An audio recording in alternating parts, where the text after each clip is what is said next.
없으시네요. 그러면은 투자 아이디어들 한번 나눠보도록 하겠습니다.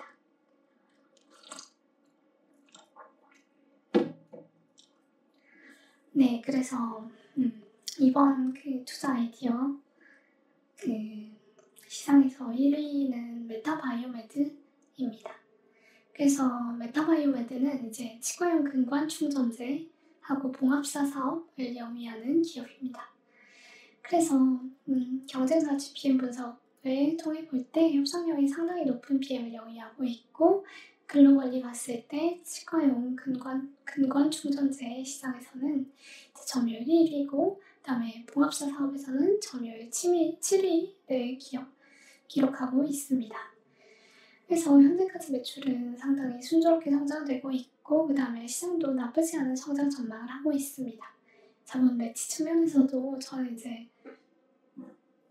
성장 기업이 너무 빠르게 이제 주주 환원을 시도하는 것보다는 성장을 위한 투자에 집중하는 모습이 좀 더 기대된다라고 항상 말씀드렸었는데, 그런 방향으로 이제 자본 배치를 하고 있는 것이 상당히 바람직해 보였습니다. 그래서 여느 의료기기 사업과 마찬가지로 신뢰성과 브랜드 가치에 근거한 해자를 보유하고 있고, 그 다음에 규모의 경제와 수직적 통합에 따른 그런 비용상 우위도 시현하고 있었습니다.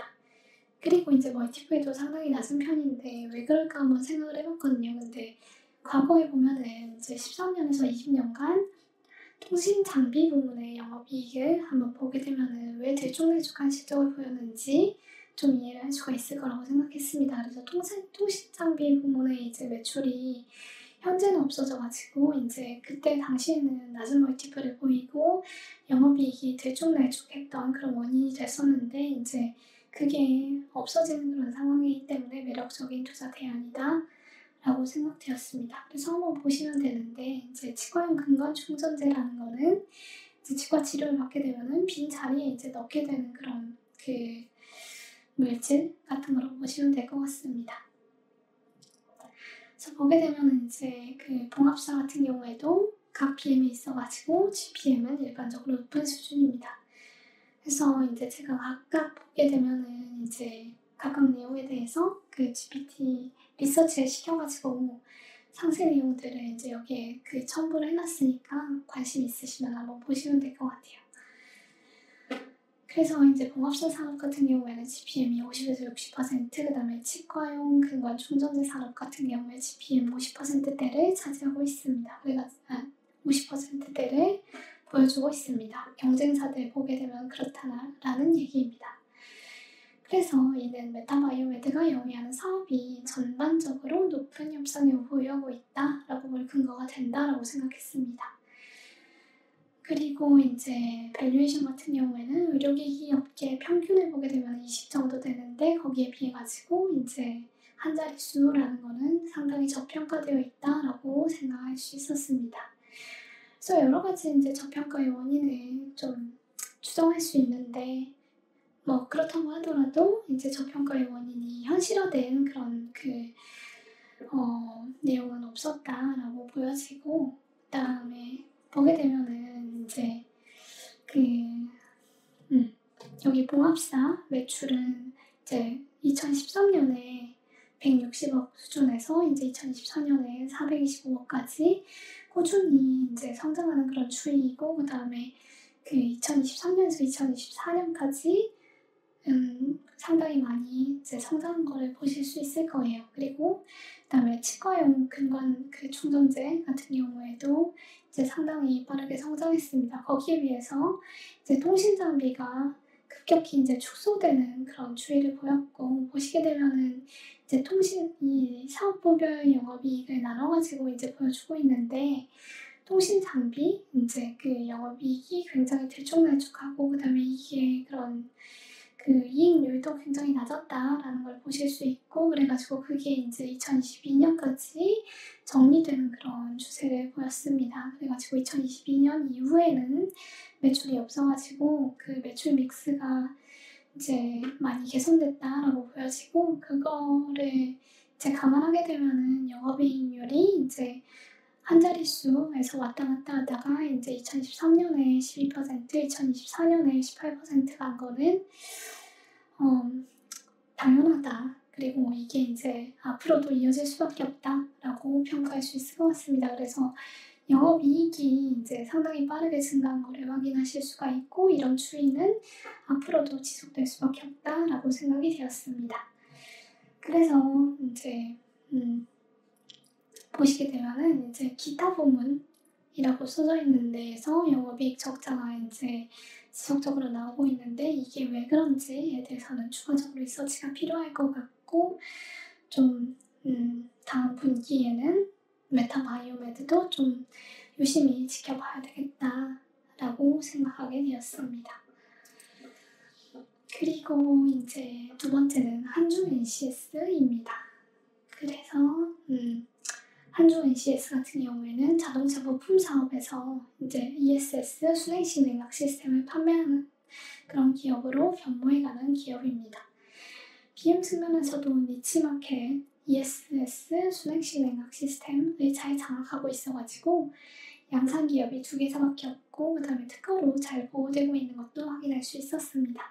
성장성도 ESS 성장성과 순행식 냉각 방식의 침투율이 확대되는 내러티브가 상당히 좋다라고 생각되었고, 경제적 회전은 기술력에 근거하고 있어가지고 비용 지출이 필요하며 파괴적 대체 기술이 이제 등장할 수 있는 가능성은 항상 상존하기 때문에 조금은 약하다라고 평가할 수 있겠지만, 그래도 최소한 향후 3에서 5년간 동안 이제 순행식 냉각 방식이 대세로 자리 잡는 그런 그 국면에서는 유지될 수 있다라고 생각을 했습니다. 협상력은 지금까지는 다소 낮았지만 제품 믹스 변화로 앞으로 높아질 것으로 생각되었습니다.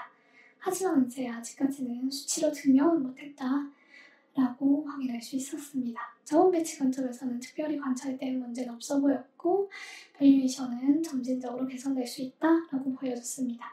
그래서 TTM POI 기준으로 43.3이었는데 주조업 기준을 보게 되면 다소 비싸지만 성장 추이가 이어진다면 정상화될 수 있는 수준이다 라고 생각되었습니다. 그래서 한번 보시게 되면은 원래는 이제 이익률이 낮았던 내연차 부품 위주의 사업 구조를 개선해가지고 ESS 비중을 높여가면서 이익률과 성장성 두 마리 토끼를 잡고 있는 그런 회사라고 볼 수 있습니다. 그래서 순행식 냉각 시스템은 이제 이런 세 가지 측면에서의 기술적 해설을 보유하고 있고, 한중 NCS는 아무래도 이런 원천 기술 특허를 다수 보유하고 있기 때문에 앞으로도 이제 해자를 가지고 진입장벽을 쳐가지고 이제 우회해가지고 어떤 기술을 개발할 수는 있겠지만, 앞으로 한동안은 기술적 선도, 독점적 지위를 유지할 수 있다라고 보여졌습니다. 그래서 현재 순행식 ESS 냉각 비중은 낮은 수준이고 점차 높아지고 있는 그런 상황입니다. 그래서 한중 NCS조차도 23년까지는 모든 ESS 냉각 시스템 매출이 3에서 4세대의 공내식 냉각 시스템으로부터 나온 것이었습니다.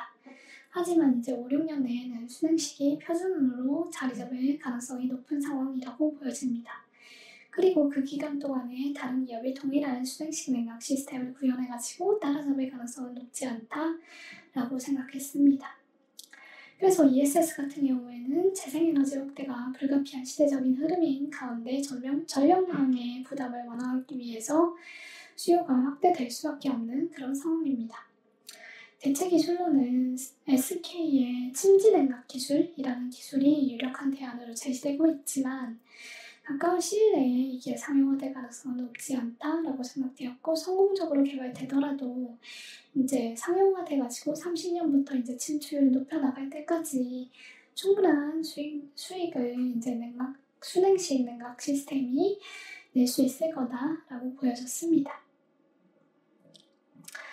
조금 우려스러운 부분은 이제 아직까지 매출 외형 확대 추이를 완전하게 입증하지는 못했다라는 점이었는데, 순행식 ESS로의 이행 확대, 그 다음에 ESS 수요 확대가 피할 수 없는 추이라는 것을 감안하게 되면은 앞으로 이제 실적 발표를 통해서 좋은 투자 대안이다 라는 것을 입증해 나갈 수 있을 것으로 보여졌습니다.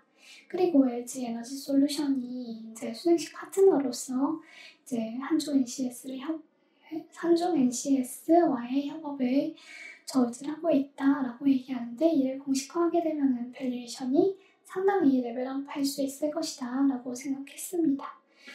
다만 기술기업이라는 점에서 해자 강화를 위해서 지속적으로 R&D가 필요한 점, 그 다음에 파괴적 기술의 개발 가능성 같은 것을 고려하게 되면 추가 비용 지출 없이도 유지되는 해자는 아니다 라고 생각이 되었습니다. 네. 그리고 3위는 슈프리마입니다. 그래서 슈프리마 같은 경우에는 영상 보안 및 생체 인식 솔루션을 제공하는 기업입니다. 물리보안이나 관리시장 같은 경우에는 추세적으로 성장하고 있습니다. 안전의 욕구는 인간의 기본적인 욕구로 미디어가 발달하면서 위험에 대한 인식 수준이 높아지는 것이 지불 용의를 계속해서 높여나가고 있습니다. 물리보안 시스템 내에서 슈프리마와 같은 장비 제조사의 협상력은 상당히 높은 수준으로 보여졌고, GPM도 밸류체이션 내에서 높은 편으로 나타났습니다. 기술 경쟁이 치열한 것은 다소 매력도가 떨어지는 요인이라고 생각했는데, 매출이 장비 설치 초기에 집중되는 것도 다소 매출 지속성과 전환 비용 측면에서 아쉬운 부분이라고 생각했습니다. 무차익 경영 속에서도 높은 ROE가 유지되는 것은 자원 배치 DNA가 우수하다라는 것을 입증하고 있다라고 생각했고, 멀티플도 9.5로 경쟁사 대비해서는 낮은 수준이다라고 생각했습니다. 그리고 말씀해주신 중국 기업, 중국 기업을 배제하고 있는 그런 트렌드 같은 경우에는 중국 기업들이 원래 상위 기업은 아니다라고 얘기해서 직접적으로 경쟁 구도에 미치는 영향은 적은 것으로 보여졌습니다. 그래서 보시게 되면은 슈프리마 BM 같은 경우에는 영상 보안 및 생체 인식 솔루션을 제공하는 기업입니다. 그래서 잠재적 대체 기술의 존재는 리스크가 될 수 있다라고 생각했는데, 그래도 지금은 어느 정도 점유율과 그 다음에 선도 기업으로서 어느 정도 좁은 그런 범위 내에서의 해자를 보유한다라고 생각이 되었고, 그 다음에 밸류체인 같은 경우에는 부품사, 장비 제조사, 시스템 통합업체, 그 다음에 소비자 이 단계로 이루어져 있는데, 장비 제조사의 협상력은 상당히 우위에 있는 것으로 나타났습니다. 다만 BM 측면에서 보게 되면은 매출이 장비 매출로서 한 번에 발생하고 지속적으로 발생하는 매출 비중은 4.6% 정도에 불과해가지고 매출 지속성 측면에서 보게 되면은 좀 약점이 있다라고 생각이 되었습니다. 그리고 기술 경쟁 측면에서도 보게 되면은 경쟁이 상당히 치열하지만 슈프리마의 기술력은 세계 최고 수준과 견줄 수 있을 정도의 강점을 지니고 있다 라고는 평가할 수 있었습니다. 하지만 비용 지출이 계속 필요하게 되고, 제가 커버 기업 설명드릴 때 말씀드렸던 자연적으로도 만약에 이탈하더라도 회귀할 수밖에 없는, 성장 경로로 회귀할 수밖에 없는 그런 내러티브를 가지고 있느냐, 그런 측면에서 보게 되면은 기술 경쟁에서 한번 탈락하게 되면은 원래대로 돌아오기 어렵다라는 측면에서 다소 매력도가 떨어진다라고 평가할 수 있었던 것 같습니다. 그리고 중국 기업 퇴출 같은 경우에는 아주 큰 업황상의 호재로 보이진 않았지만 약간의 테일윈드 정도는 되어준다 라고 생각이 되었습니다. 그리고 자본 배치 측면에서 보게 되면은 성장에 투자하면서 주주 완화를 밀어두고 있고, 그 다음에 무차익 경영 기조에도 불구하고 높은 ROE를 유지하고 있다라는 점은 상당히 긍정적이다 라고 평가할 수 있었던 것 같습니다. 그리고 밸류에이션도 7에서 8 수준으로 높지 않은 수준을 유지하고 있었습니다. 그래서 관심을 두고 지켜볼 만한 기업이다 라는 것이 제 결론이었습니다. 그리고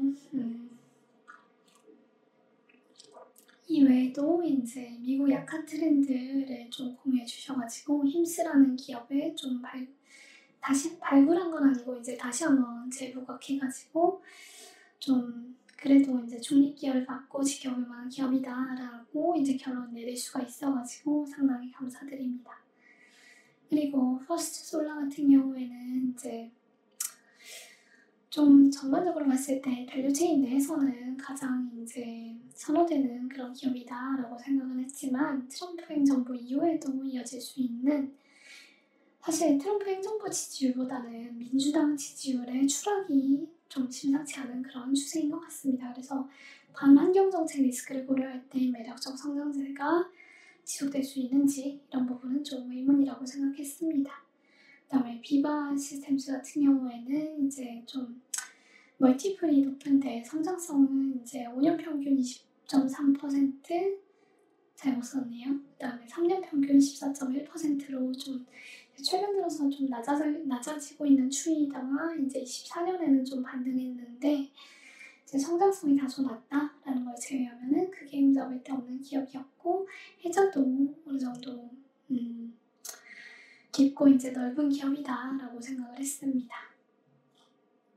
그리고 TTD나 그 엠너빈 같은 경우에는 이제 마찬가지예요. 그래서 그 성장성 대비해 봤을 때 좀 멀티플이 높은 기업이다 라고 결론 내릴 수가 있었던 것 같습니다. 그리고 바이오플러스 같은 경우에는